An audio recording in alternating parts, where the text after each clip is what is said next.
Olá, boa tarde, amados irmãos em Cristo.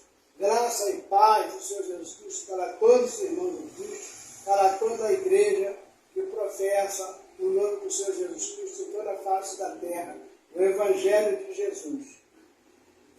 E também graça e paz a todos aqueles que ainda não estão em Cristo, mas com certeza ainda um dia estarão em Cristo, assim como nós. Eu sou o pastor Ezequiel, pastor por chamado, pela misericórdia. E alguns de vocês provavelmente vão perguntar qual é o nome do seu ministério.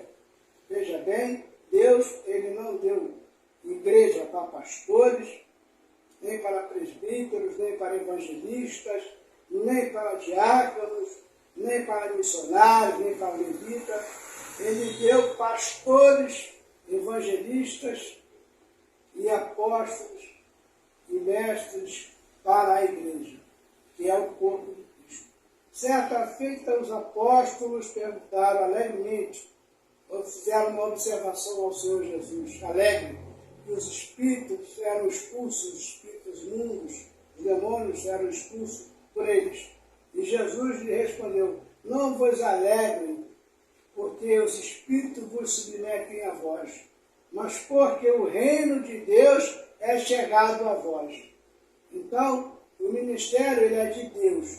O ministério dos homens, que quem tem é o governo, é o presidente, que cria seus ministérios, as esplanadas dos ministérios, né? Nos governadores tem as suas secretarias. Ministro é o federal, né? A confederação. Agora, o reino de Deus, sim, ele tem os seus ministérios, que são de Deus, não é da igreja. E Deus deu, Efésios 14 fala sobre isso. E ele mesmo deu uns para pastores, outros para evangelistas, outros para profetas e mestres. Ele mesmo. Não foi a igreja, não foi a faculdade de teologia, não foi o seminário, foi o próprio Deus que deu. E a palavra de Deus, ela diz que Deus ele é espírito e verdade. E importa que aqueles que o amem em espírito e verdade. Então, respondendo a essa possível pergunta, qual o nome do que seria o ministério que eu represento, neste momento agora, sendo um pequenino grão de areia, um pequenino instrumento, a menor partícula de pó cósmico que existe no universo, me acompanhe a ele, nas mãos do Senhor. Ministério, que é o dono do ministério, Espírito e Verdade. Sou o pastor Ezequiel por chamado, um chamamento, né? E Paulo teve que ligar pelo seu chamado, né? E vós, diligentemente, cuideis ligai e lutai pelo seu chamado, pelo vosso chamado. E assim eu faço, é um chamado. Não importa quem reconhece ou quem não reconhece, né? Porque aquele que não reconhece o meu chamado pastoral, não está desfazendo de mim nem do meu chamado, porque o chamado não é meu, o chamado é de Deus. Então, logo está desconhecendo, desconsiderando aquele que me chamou, que é Deus. Conforme foi o caso de Samuel, né? Quando pediram um rei, que ele falou, Samuel, não se entristeça com esse povo, porque quando esse povo rejeita a ti, na verdade está rejeitando a mim. Quando esse povo rejeita o teu ministério de sumo sacerdote, de guia do povo, na verdade está rejeitando a mim, que uso você para guiar esse povo. Eles querem o rei, eles o rei. E assim foi. Então a mesma coisa. Então eu não me preocupo com quem reconhece ou deixa de reconhecer o meu chamado pastoral. Não estou muito preocupado com o que pensam a meu respeito. Eu estou preocupado com o que Deus pensa a meu respeito. Pensamentos de bem e não de mal. Para me dar o fim que eu desejo. E ser servo dele, pequenino grão de areia na mão dele. E representando o seu ministério, Espírito e Verdade. Em nome do Senhor Jesus Cristo. E eu começo fazendo uma pergunta para todos nós. Pode ser, essa pergunta pode ser para os senadores, para os deputados, os pastores, os seminaristas, os presbíteros, os diáconos, os espíritas, para quem quer que seja. Porque Jesus, em João 14, versículo 6, perguntaram a ele quem ele era, e ele respondendo lhes disse, eu sou o caminho, a verdade e a vida. E ninguém vem ao Pai senão por mim. Veja bem, não é ninguém vai, não. Ninguém vem ao Pai senão por mim. Né? Essa última aí eu posso dar uma dicasinha, né? O Pai e o Filho são um, né? Então quem vem ao Filho logo está vindo ao Pai. Né? Mas enfim, fica a critério de vocês. Mas se eu chego para vocês e falo para vocês, eu sou o caminho, a verdade e a vida, logo vocês vão ter o direito, né, de me interrogar. Por que dizes que és o caminho, a verdade e a vida? E eu, como fiz a afirmação, terei o quê? O dever de provar por A mais B, de mostrar de alguma forma, né, inteligível, que aquela minha afirmação é verdadeira, é absoluta. Então, eis aí a pergunta. Eu não sei se a tua faculdade de teologia que te formou, teu doutorado, teu pós-graduado, te explicou sobre isso. Ou o teu seminário, ou o seminarista, ou a tua igreja, ou o pastor que te ordenou, entendeu? Eu não sei. Se eles explicaram a respeito disso. Posso ser que alguém sabe. Mas para quem não sabe, vai ficar sabendo. Mas para quem sabe, eu deixo essa pergunta. Por que a primeira? Por fim, 3 por quê? Ele disse, eu sou o caminho, a verdade e a vida. Né? E ninguém vem ao Pai senão por mim. Então tem 4 por quê. O primeiro por quê? Por que ele é o caminho? Depois o segundo por quê? Por que ele é a verdade? E depois o terceiro por quê? Por que ele é a vida? E o 4 por quê? Por que ninguém vem ao Pai senão por ele? Né? Por ele, que aquele apóstolo em cima, né? Aquele ele diz de Deus, né? Por que eu estou te falando esse começo de explanação? Porque eu não quero falar de Jesus para o teu dinheiro. Eu não quero falar de Jesus para a tua visualização aí no meu canal, para monetizar meu canal. Não preciso. Se você gostar, achar que vale a pena, você deixa o seu like, compartilhe, entendeu? E deixe o seu comentário, entendeu? E se gostar e não quiser fazer também, não precisa, porque eu não quero falar de Jesus para você por causa dessa razão aí, para monetizar canal, para ter fama, nem para nada. Não quero falar de Jesus para o teu dízimo, não quero falar de Jesus para o teu salário, não vou falar de Jesus para a tua oferta, nem para a tua campanha, eu não quero falar de Jesus para o teu carro zero, para o teu carro velho, pela tua bicicleta, eu não quero falar de Jesus para o teu aluguel que está atrasado, ou pela tua mansão de 40 milhões que tu acabou de comprar, não quero falar de Jesus para o teu jatinho particular, nem pela tua lancha de 8 milhões, não quero falar de Jesus para a tua fazenda, eu não quero falar de Jesus para a tua fama, para o teu status, nem pelo teu título de autoridade que você possa vir a ter, embora o respeito, sendo você um juiz, sendo magistrado, sendo senador, sendo deputado, sendo presidente, sendo uma autoridade, sendo um delegado, sendo um policial, eu respeito a autoridade de vocês, mas não quero falar de Jesus para essas divisas. Eu não quero falar de Jesus para a tua fama, nem para o teu status. Também não quero falar de Jesus pelo teu pecado, nem pelo teu erro, entendeu? Nem pelas tuas qualidades, porque você é bonito, porque você é feio, não, porque você é rico, porque você é pobre. Não quero falar de Jesus para o teu desemprego, né? Nem para a tua enfermidade. Eu não quero falar de Jesus para você, para te convencer a nada. Eu só quero apresentar a Jesus para a sua alma, para que ela receba do Espírito Santo, né, as devidas orientações a respeito do que é o reino de Deus e por que Jesus é o caminho, a verdade e a vida, e a partir daí você decida se quer se converter ao Evangelho de Jesus Cristo, ao próprio Senhor Jesus, e ser cristão. Não é ser evangélico, não, é ser cristão. Porque eu não concordo muito com essa nomenclatura de evangélico, não. Porque a igreja é evangélica, toda igreja é evangélica. Por que toda igreja é evangélica? Se ela sai para evangelizar, qual é o propósito da igreja? E de fazer discípulo, evangelizar. Então, toda igreja, a obrigação dela, a missão dela é evangelizar. Então, toda igreja, logo, ela é evangélica.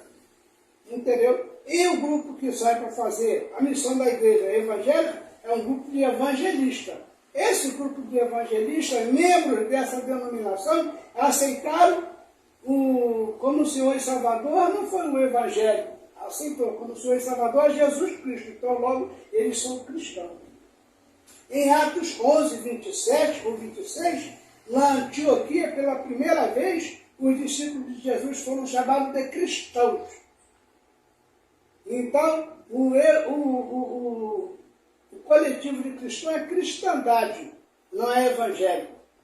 Então, se você quiser se converter a Jesus Cristo para ser cristão, eu acredito que primeiro você tem que saber sobre isso.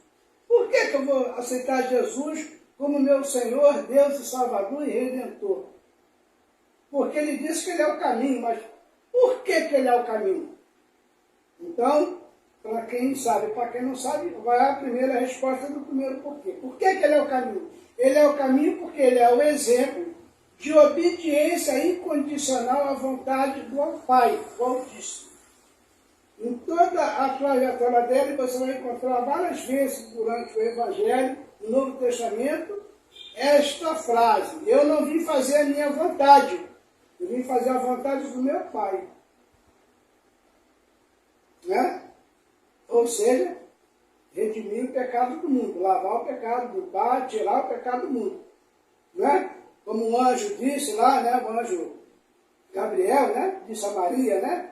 Eis que darás à luz a um filho, chamará o nome dele de Jesus, e esse tirará o pecado do mundo. Essa era a vontade do Pai. Agora, a maneira como ele ia fazer isso se deu na sua jornada, na sua caminhada. Começando indo lá, levado pelo Espírito ao deserto, por 40 dias e 40 noites, ao fim do qual teve fome. E aí, nesse momento, foi que o diabo foi lá e apertou mesmo com força total para cima dele. Mas não é esse o tema é saber por que ele é o caminho. Então, ele é o caminho porque ele é o exemplo de obediência incondicional à vontade do Pai, conforme ele sempre falou. Eu não vim fazer a minha vontade, vim fazer a vontade do Pai.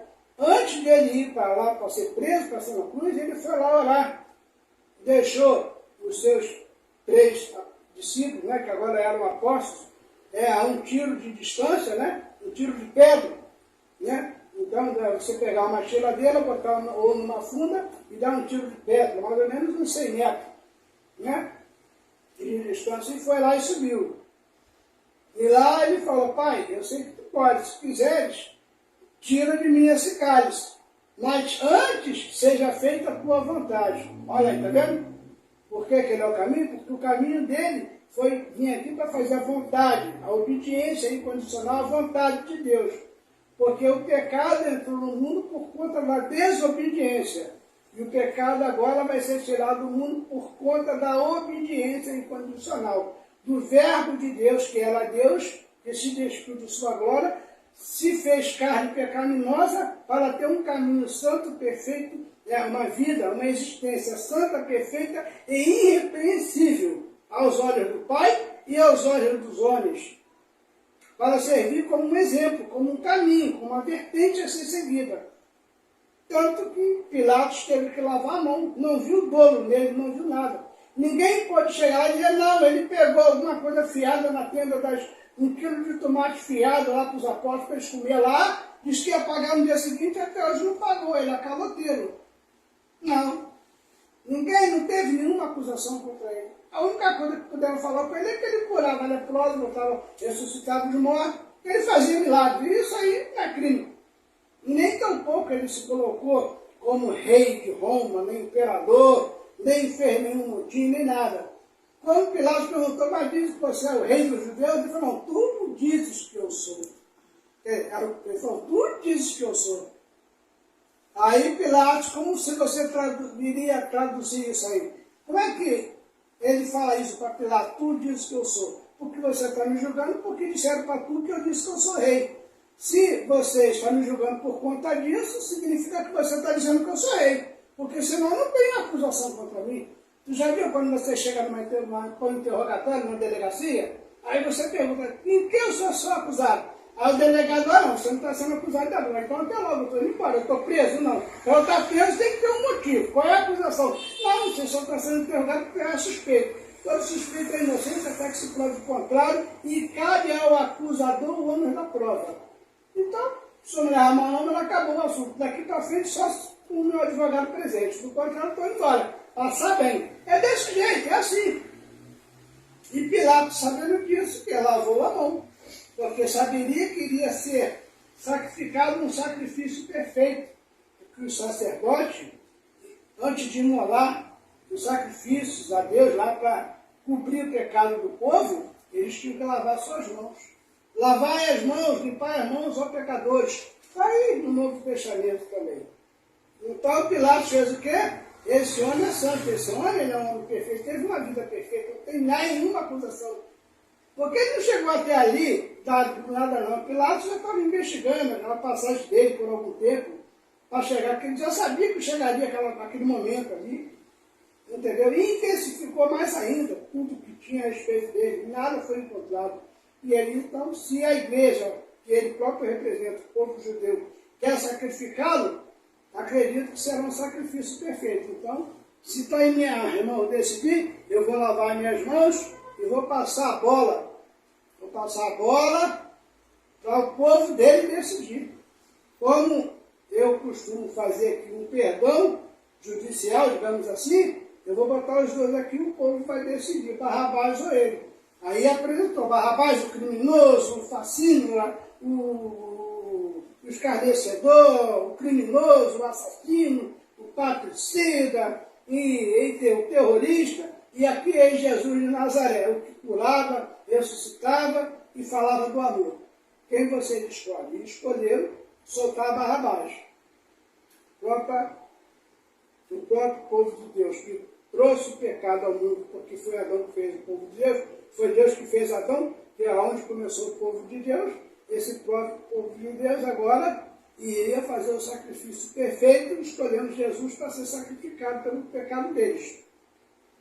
E assim foi, e por isso ele é o caminho de uma vida irrepreensível, uma vida em santidade, uma vida de obediência incondicional à vontade de Deus e segundo os seus mistérios que lhe eram transmitidos quando ele ia ao monte para várias vezes orar, para receber as devidas orientações de quais seriam os próximos passos dele no dia seguinte.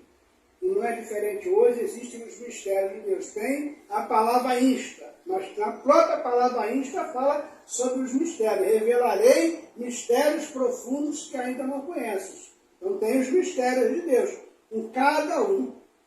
Tá? Desde o bandido até o presidente, até o senador, o juiz, ele tem seus mistérios de cada um. Ele tem um tratar com cada um. Tratar coletivo, um tratar individual. Em Josué, nós podemos perceber isso. Se eu não me engano, em Josué 3 ou Josué 7, que ele vai reunir o povo, fala que eu vou falar com família por família, casa por casa e homem por homem. Então, quer dizer, coletivo até o individual. Então, por isso que ele é o caminho. Ele é o caminho porque ele é o exemplo de obediência à vontade de Deus. E quando me perguntaram qual é o primeiro mandamento, ele falou que amai a Deus acima de todas as coisas e amai-vos uns aos outros como a si mesmo. Então, né, e o primeiro mandamento com promessa que é honrar pai e mãe. E nesse mandamento está incluso também, pais, vós pais, não provoqueis a ira de vossos filhos, para que eles não venham a pecar. Então, é um mandamento composto, em conjunto. Né? Então, o que acontece? Essa é a vontade do Pai, que o amor seja disseminado, que o amor seja emanado entre todos os seres humanos. E esse é o caminho que ele vem trazer como referência, o caminho do amor, de desejar para si o que você deseja para o teu próximo. E para que isso ocorra, você tem que ter uma vida em santidade, consagrada ao Senhor, uma vida em perfeição naquilo que diz respeito aos preceitos do Senhor, uma vida irrepreensível naquilo que diz respeito aos preceitos da congregação e do Senhor e da congregação, né? E uma vida honesta, uma vida íntegra perante a sociedade, né?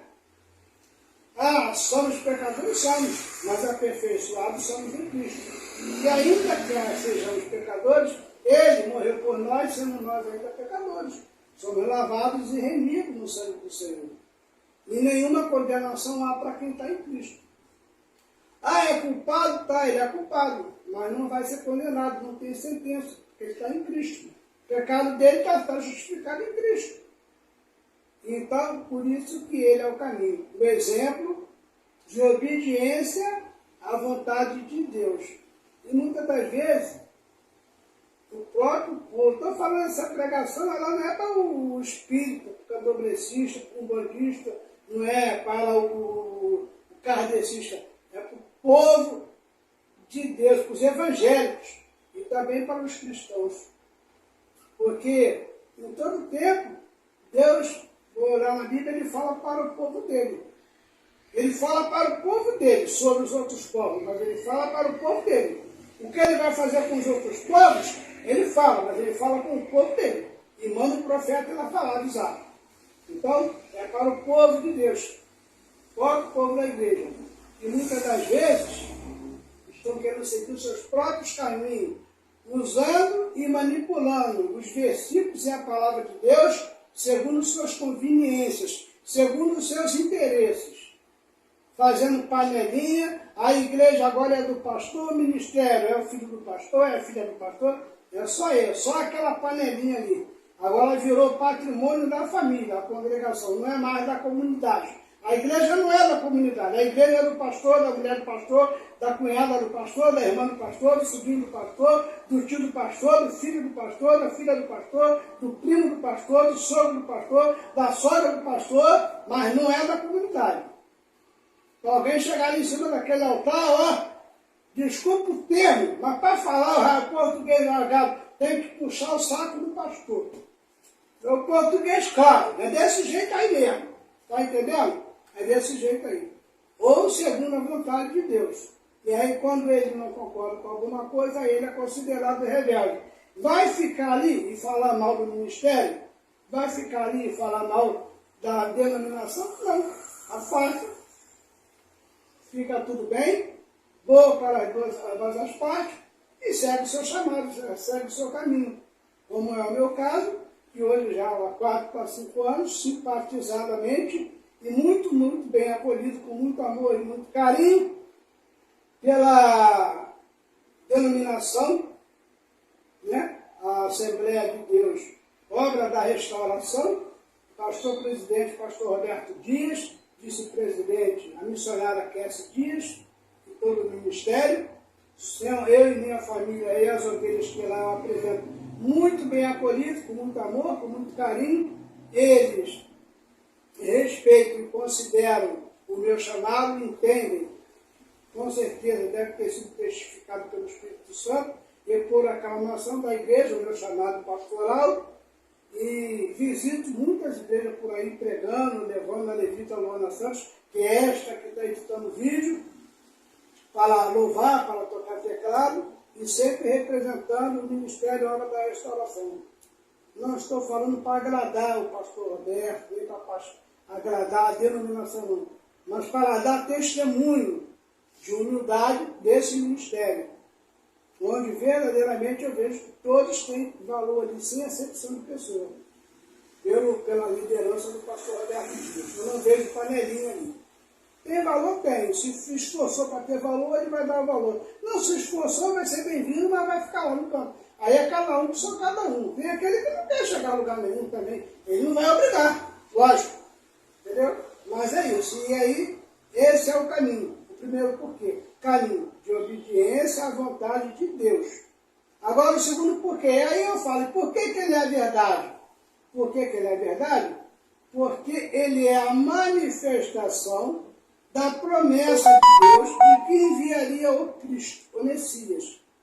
Mas quando ele fez isso lá em Gênesis, lá em Isaías, né? Mas lá em Gênesis, e havia trevas sobre a face do abismo, e havia trevas sobre a face do homem, que estava em profunda treva, um abismo, caminhando para a morte. E disse Deus, haja luz, e houve a luz.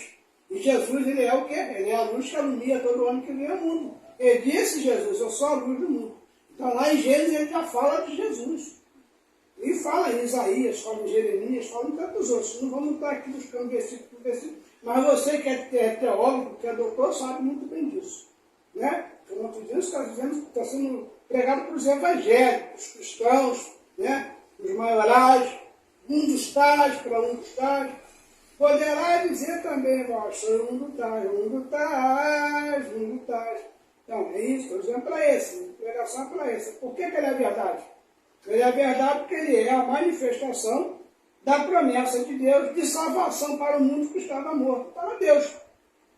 O mundo, no caso, se referindo à humanidade.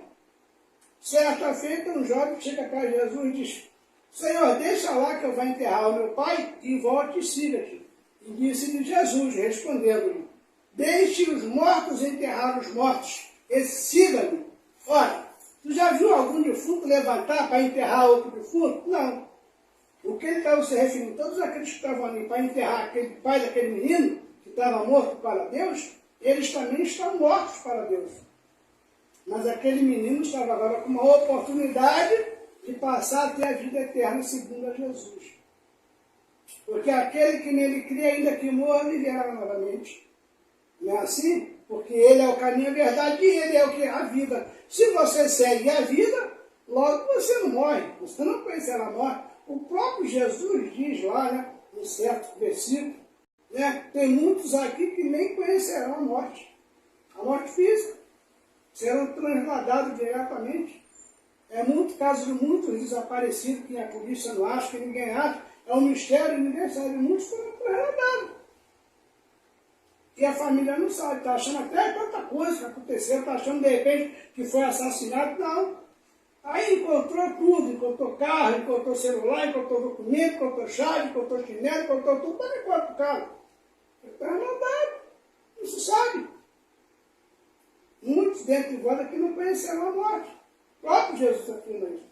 Então, ele é a verdade, porque ele é a manifestação da promessa de Deus de salvação para a humanidade que estava morta para Deus. Então, por isso que ele é verdade, porque ele é o cumprimento dessa promessa. Aí ele pega o livro lá na sinagoga e lê Isaías 61. O Espírito do Senhor Deus está sobre mim para trazer liberdade aos cativos, pôr em liberdade os algemados, os oprimidos, os fracos de coração, enfim. Ele cita todo Isaías 61 essa parte. E no final ele diz o quê? Hoje se cumpre esta profecia, ou seja, aquilo que até aquele momento ali era uma promessa, agora naquele momento, naquele dia em diante, já não era mais uma promessa, era uma verdade. Porque Tomé falou, lá eu só acredito vendo. Tomé, você está acreditando agora porque está me vendo. Mas bem-aventurados e benditos serão aqueles que não me viram e crerão.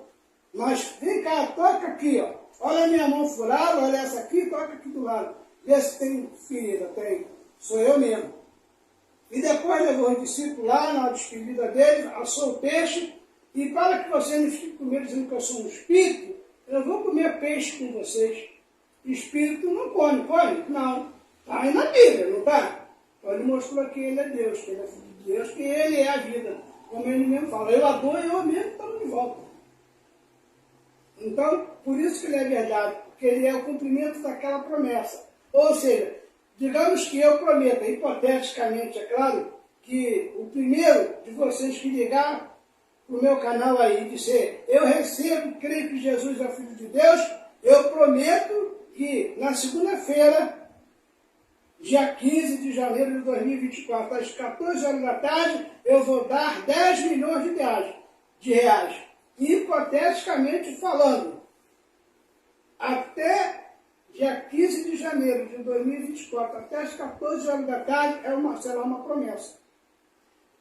Mas quando der 14 horas da tarde, o primeiro que chegar aqui no meu portão e provar que, lá no meu canal, que aceitou Jesus através dessa pregação e que veio receber aquilo que eu prometi, se eu não tivesse 10 milhões, aquela promessa não é verdadeira. Ela é falsa, não é?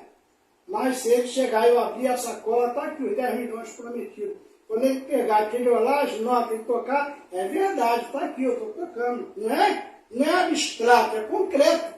Então, aquilo que era apenas uma palavra, uma profecia, um som saindo da boca de Isaías, agora era carne e osso.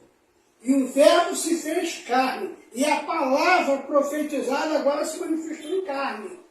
Então, por isso que ele é a verdade.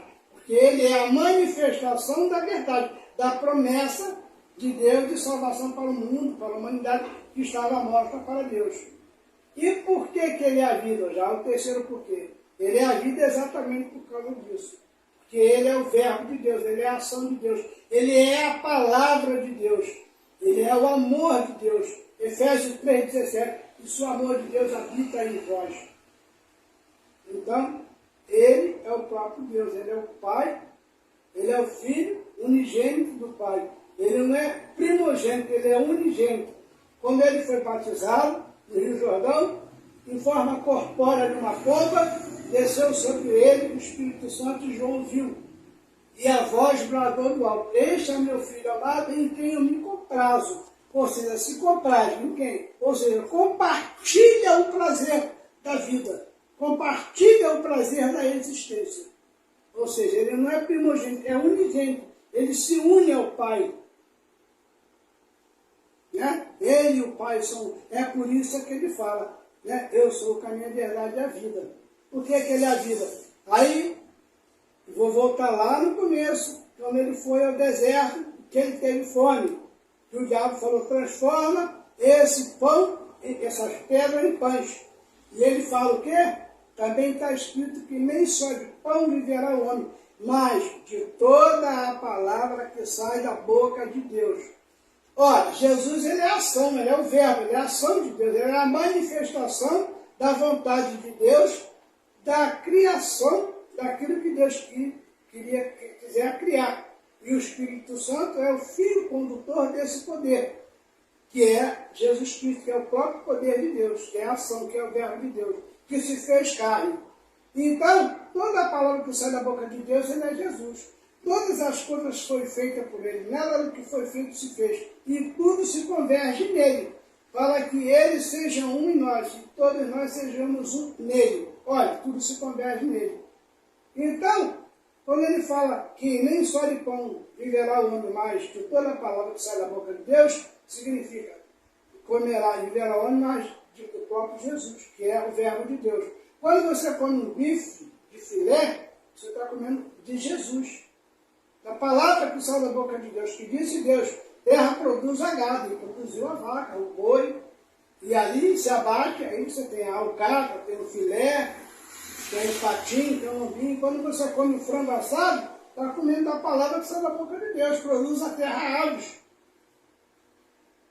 Quando você come um peixe, aí, uma pescadinha, uma corvina, e está comendo da palavra que sai da boca de Deus, produz aos mares peixes. É Jesus. Quando você come um pão, você está comendo a palavra que sai da boca de Deus, produz à terra ervas, e árvores, e frutos, que cada um com a sua espécie esteja na sua semente. Então ele é feito do trigo. Produz a terra ervas, produz a terra cereais. Então você está comendo a palavra que sai da boca de Deus. Por isso que ele é a vida, ele é o verbo de Deus. Ele é a vontade de Deus se manifestando em verdade, em matéria, conduzido pela energia do Espírito Santo. Ou seja, ele, no princípio, era o verbo estava com Deus e o verbo era Deus.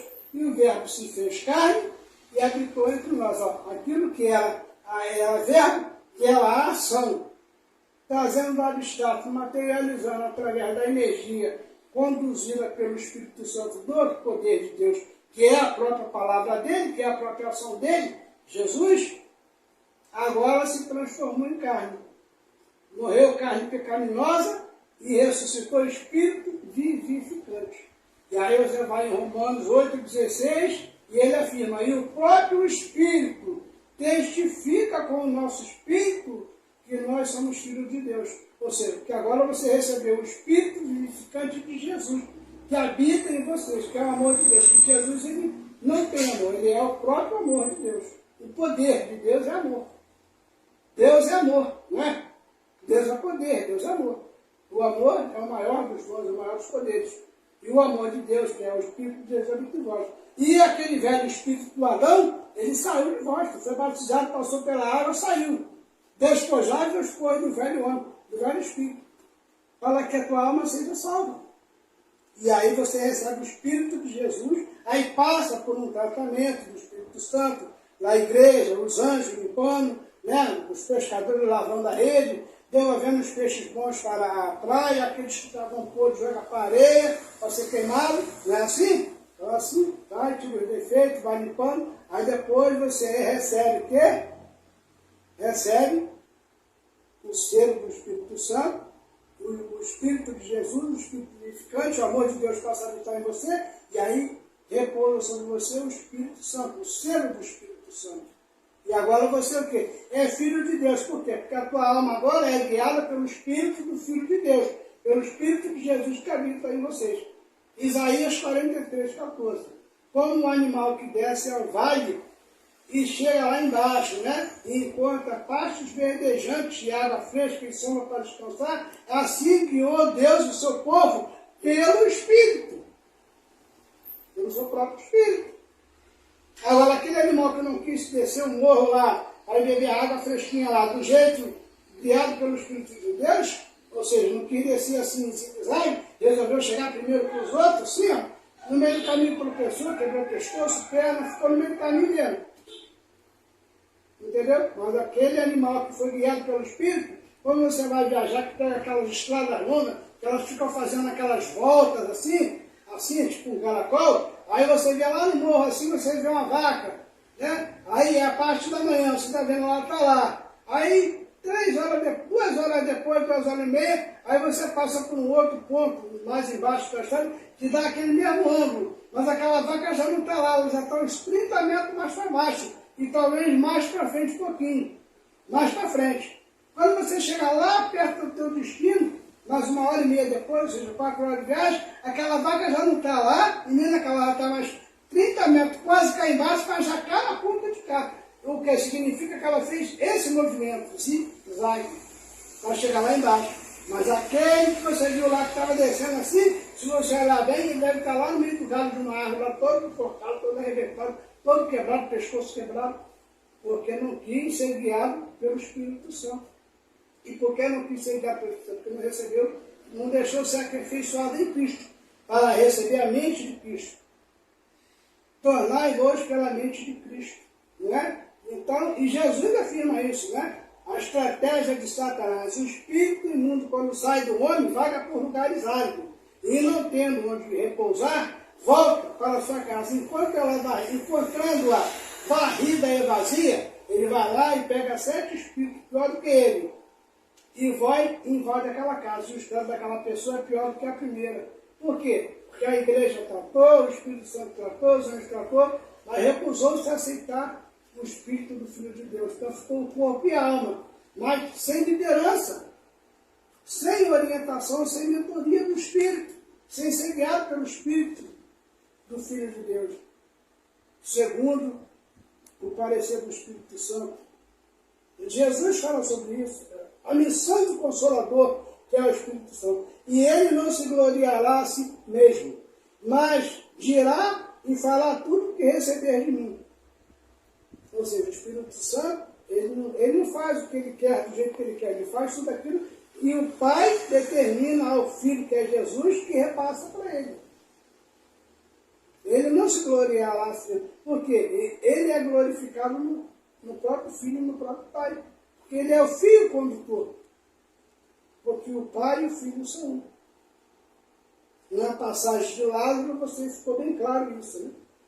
Então, o que acontece? Então, por isso que ele é verdade. Ele é a manifestação da promessa de Deus de salvação para o homem, para mim, para você que ainda não conheceu Jesus, de ser salvo. Não da morte física desse mundo, mas da segunda morte, a morte da alma. Agora falta de dizer, já dissemos porque ele é grande, porque ele é a vida. E agora falta de dizer por que ninguém vem ao Pai, que é o quarto porquê. Senão por mim. Porque ele é a própria vida, ele é o amor. Ninguém vem ao Pai senão por amor. O que ele deixa claro lá? Se você não perdoar o teu irmão, o Pai não perdoará a vós também. Porque se eu preguei para você o perdão, o amor, apesar de tudo que vocês fizeram comigo, eu ainda clamei ao Pai para que vos perdoasse, e você se recusa a perdoar seu irmão, como é que eu vou poder clamar ao meu Pai para perdoar você? Se você recusa a me seguir como exemplo, como um caminho de benignidade, de santidade, de compreensão, de mansidão e de perdão. Eu vim aqui e gerei nessa cruz o perdão para todos vós. Eu dei o meu sangue em resgate, como pagamento da cédula de acusação do pecado de vocês, da indenização reivindicada. E agora você não pode perdoar teu pai, tua mãe, teu irmão, teu primo, teu vizinho. Não precisa concordar com o que ele faz, não. Não vai ficar guardando mágoa no coração, ressentimento. Isso aí é um veneno que vai fazer mal para você mesmo. A vida dele vai seguir. Ele nem vai se lembrar do mal que fez. Ele simplesmente fez e foi embora.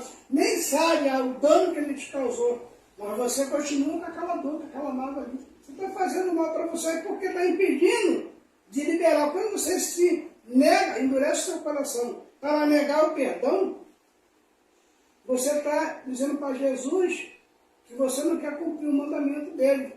Ele falou, amar o teu próximo como a ti mesmo. Se fosse o contrário, você não gostaria, desejaria ser perdoado pelo seu próximo, para receber o perdão do Pai? Então por que tu não pode perdoar o teu próximo? Então você não está cumprindo o caminho que é Jesus, o perdão.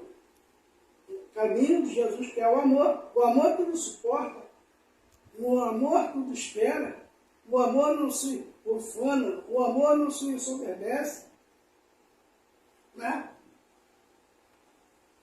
Então, ninguém vem ao Pai senão pelo amor, que sou eu, Jesus. Ninguém vem ao Pai senão pelo verbo, que é a ação, a atitude de perdoar, a atitude de querer bem ao teu próximo.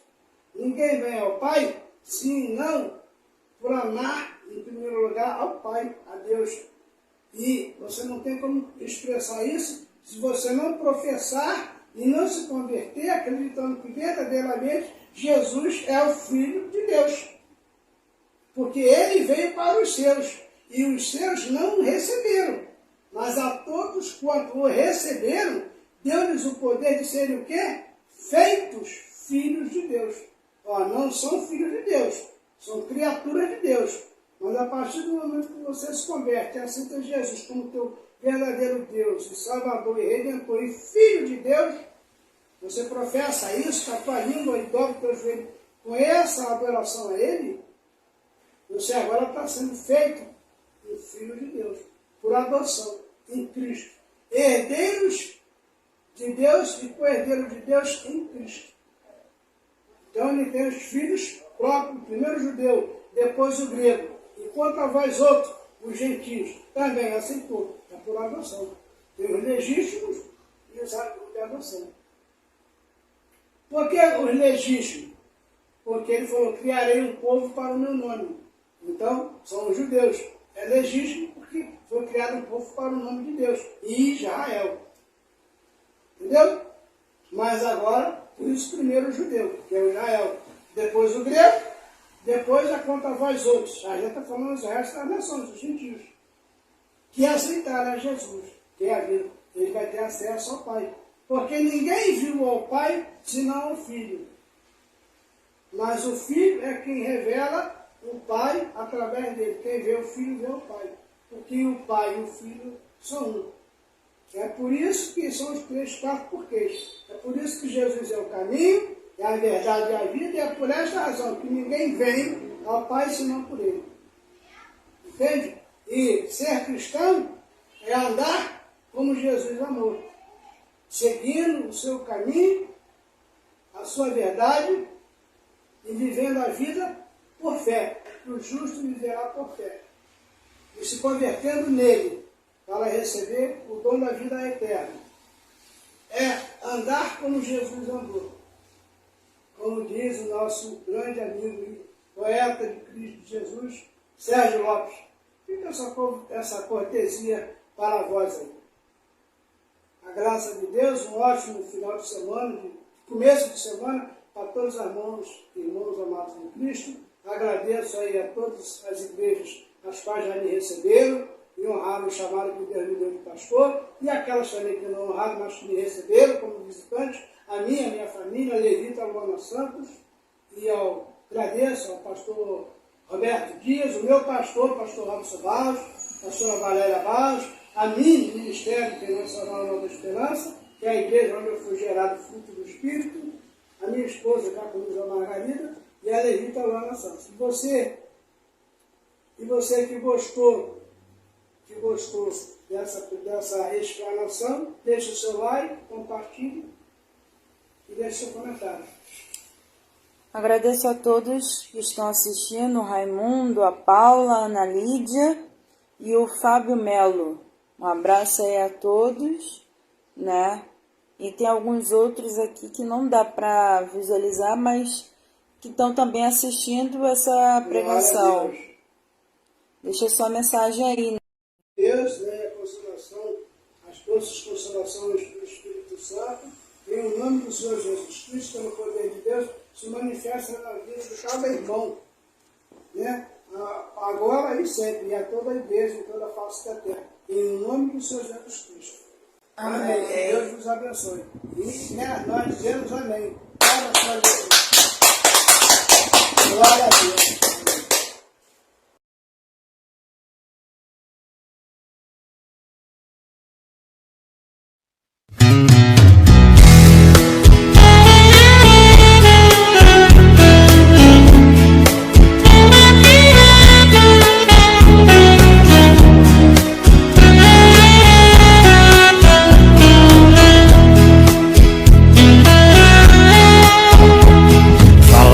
Jesus e de tudo que fez é tão fácil, de sua bondade e os milagres por onde ele andou. São tantas histórias bonitas levando esperança, mas quando estou só, quem é Jesus pra mim? Será que de tanto ouvir decorei suas falas e vou repetindo apenas porque decorei? Mensagens de amor tão bonitas que a multidão chora, mas quando estou só, quem é Jesus pra mim? Vou dizer, eu digo que eu era um pecador, perdido e carente do seu amor, que era frágil, eu era sem valor. Depois digo que hoje tudo mudou, não sou mais carente do seu amor, pleno engano, preciso dele muito mais. Não posso falar de Jesus sem saber quem ele é. Preciso entender e aprender a viver como ele, viver pela fé. Eu quero falar do Jesus que conversa comigo, que me dá sinais, me corrige e me ama. Não posso falar de Jesus sem saber quem ele é. Preciso entender e aprender a viver como ele, viver pela fé. Eu quero falar do Jesus que conversa comigo, que me dá sinais, me corrija.